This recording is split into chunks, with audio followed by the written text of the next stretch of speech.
ఒకే రోజు ఈ గ్రామ సభ తీర్మానాలు చేయాలి అనేది చాలామంది కోరికది.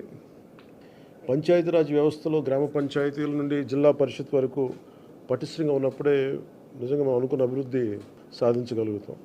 అందుకని దాంట్లో భాగంగానే ఆగస్టు 23 తారీఖున రాష్ట్ర వ్యాప్తంగా 13,326 గ్రామ పంచాయతీల్లో ఇప్పుడు ఇంతకుముందు ఎన్నడూ లేని విధంగా ఒకే రోజున గ్రామ సభలు నిర్వహిస్తూ ఉన్నాం.